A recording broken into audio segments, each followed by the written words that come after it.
Hi, good evening. This is the third session with our Grandmaster Sifu Gary Ko on the China history and the culture. So in the first series of the first talk in this series of the Chinese culture and history, Sifu Grandmaster Gary Ko has given us the broad perspective of history, the China history, and when it started, the first recorded history of about 3,000-4,000 years ago. In the second lecture, we have heard Sifu Gary talk about the Xia dynasty and Shang dynasty. And now, tonight, Sifu is going to talk about the Zhao dynasty. Zhou Cao or Zhao dynasty, it is one of the most important dynasty where we witness the birth of many greatest personalities of China. Please enjoy. Let me say that the Zhao dynasty is the longest dynasty in the history of China, and many historians consider the longest dynasty in the history of the world.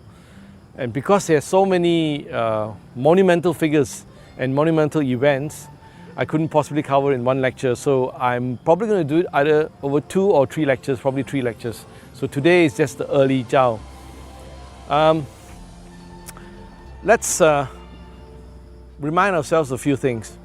If we want to understand the significance of Zhao dynasty, especially early Zhao, we must remind ourselves as to what yardsticks, what perspectives we bring in to estimate or value the contributions of this dynasty. First, we must look at what existed in Zhao and around Zhao in China to compare Zhao's significance. We must also recap some of the things that happened in the past, especially the immediate past, i.e. the Shang dynasty before them. And then, of course, not tonight, but down the track in a few lectures' time, compare what came after them, which is the Qin dynasty. Because only then, by looking at what's around them, the competitors, what was before them, in terms of what these guys did in the Zhao dynasty to mark them out as a special dynasty, and what came after them to see how valuable these contributions are from the Zhao dynasty. Now, before I go deeper into the Zhao dynasty, let me first of all bow in respect to the people who I'm going to talk about in the Zhao dynasty, because in my humble opinion, there are probably fewer human beings that walked on the planet Earth they can compare with the founders of the Zhao dynasty, the early people. These people deserve our greatest respect, and there are very few positive exemplars, positive paragons of virtue in the history of mankind. So I hope you listen carefully. These guys were professional warriors. They had a standing army in the capital city of 500,000 to 1 million people, and they had very well trained, very well equipped military. They had bronzeware that was incredibly intricate. They had a well-developed language, 5,000 known characters coming out of the oracle bone reading. And they not only just wrote on oracle bones, there's huge historical evidence to suggest they wrote on many other things like silk, bamboo, rice paper, and other objects. So, it was a hugely well-developed culture for its time. They had music, they had art, they knew how to eat, and they drank a lot. All those wonderful bronze vessels they had, and they prayed a lot too. They had their own gods and deities of their time. So it was, by anybody's measure, an incredibly sophisticated, very militaristic, very strong, very powerful, well-ordered society. And the Shang were the big boys, not just in China, they were the big boys. So how did Zhao overthrow them? Well, Zhao, as far as historians can find out, probably existed as long as Shang. They were neighbors. The Shang people lived side by side with the Zhao clan. But the Zhao clan was much smaller. They seem to have originated from the Gansu, Tibet area, Gamsok, Saichong area, and migrated progressively. As you know, in those days when you were tribal, you move where you can get good agricultural ground, you move where there was safety, you move when there were floods, you moved away from the floods, so they were mobile. So they moved from the northwest corridor across and ultimately settled in Shanxi, Hebei. So Shanxi, Hebei is the Yellow River Delta, and they became proximate neighbors to the Shang. And apparently, right up to maybe 50 to 30 years before the Zhao overthrew the Shang outnumbered the Zhao 100 to 1 or more. So the Zhao were like less than 1% of the Shang population. And this is the real sort of, enigma, because unless you really understand Zhao culture and history, you could never understand how less than 1% of Shang population who have no fighting experience and who are not warlike defeated the Shang. That's a huge puzzle. It's like you think of the logistics and you can't imagine how people who less than 1% of the previous dynasty overthrew them. The Zhao people were very peaceful, very agriculture oriented. Now, I know the word agriculture tends to have somewhat negative connotations, as in these people can't be very civilized or very developed. No, quite the contrary. They were very, very good at agriculture, and that was one of the bases of their growth. They knew more about agriculture than anyone else, and probably know more about agriculture than we do today. They had what they call a 100-grain culture. They actually grew up to 100 different types of grains so that the people were fed in a nutritious way and the ground was kept fertile, because different grains have different demands and nutritional needs from the ground. So if you plant the same crop at the same time, you will drain the ground of certain types of nutrients. So they rotated, they had huge crop rotation, and they also know how to keep the ground from crops when they needed to make the ground fertile again.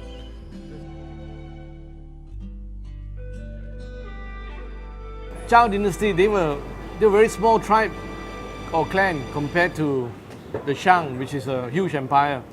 Now, what changed? What caused such a small tribe or clan to become such a great dynasty? We have to go back to the fact that the Zhao people, even from a long way back, were people who pursued quality of life. Very different from the Shang people. Most tribes were worried about survival, having enough to eat. It didn't trouble the Zhao because they were very good agriculturalists. Most other tribes or kingdoms were worried about their safety, i.e. build up great fortifications, train up your men, buy arms. The Zhao were not greatly interested in this.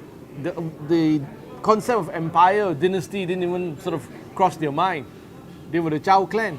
They enjoyed themselves. Enjoying themselves meant that people ate lots of different types of food.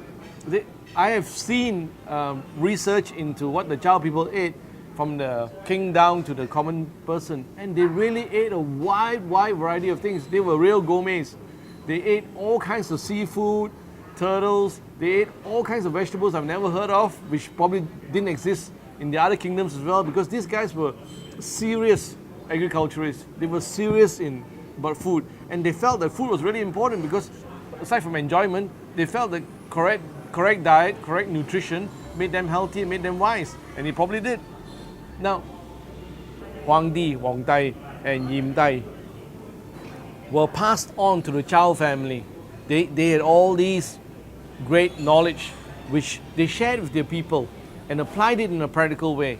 So the average Zhao person was probably much more educated in a global 360-degree sense than any other tribal person or any other person from any other kingdom. They knew about many things and were interested in the pursuit of knowledge of many things, especially about astrology, philosophy, medicine. So the people were kind of a educated elite in a generic sense. Not as in they went to school or they were colleges and universities, but knowledge was something they thrived on and they enjoyed.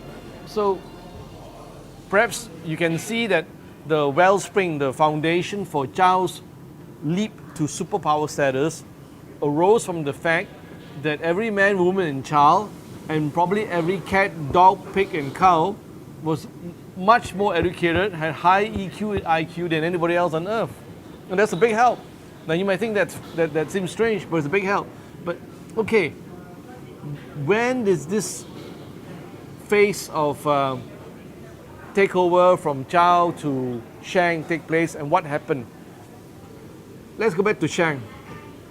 If you look at what the historians say, and if you're talking about the academics, the intellectuals, the philosophers, they love Zhao dynasty, and especially the early Zhao dynasty, so much so that the Zhao dynasty is seen to be all that's best in Chinese culture and history and civilization, and the Shang that came before it was the evil kingdom. Now that's an oversimplification, because there was a lot of good about the Shang dynasty. It's just that during the final years of the last Shang king, it was pretty bad.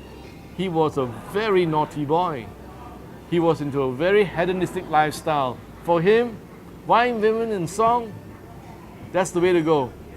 And he was a very strong guy. Tai Hang Wong.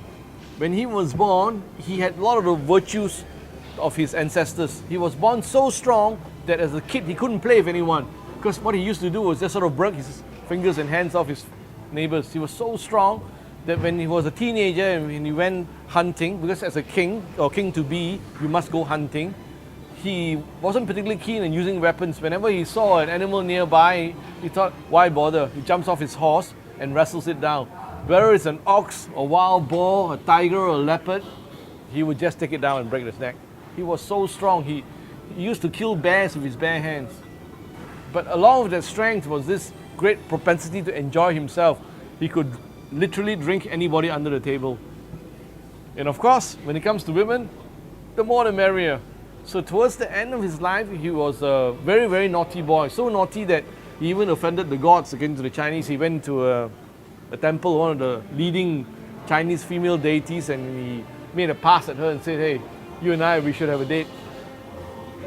And so what happened was, so the legend goes, they haven't arranged some people from up and from down to finish off his empire. So this is the fairy tale behind it.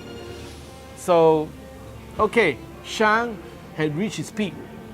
Very powerful, fantastically professional army, fully armed to the teeth. They knew how to fight and they did a good job. But then they also had some very wise ministers. And one of the greatest ministers they ever had was a guy who, became the ancestor of the surname Lin or Lam, right? And this guy, he and a few other wise ministers told the king of Shang, he says, look, first of all, what you're doing is against all the rules. This is awful. What he did was, those of you who speak Cantonese or Mandarin will understand the expression. He had this, Jiao Qi Yok Lam. So he had this, Jiao Qi means pool of wine, and Yok Lam means forest of meat. So he literally excavated man-made lakes and filled them with wine. And he and his ministers and best buddies took all these pretty girls and they went on little boats and canoes and went around, paddling around these pools and lakes of wine. And in the middle of these lakes, they made man-made islands which were full of lovely, all types of meats that were cooked, hanging from trees, so that when they landed on the island, it's feast time.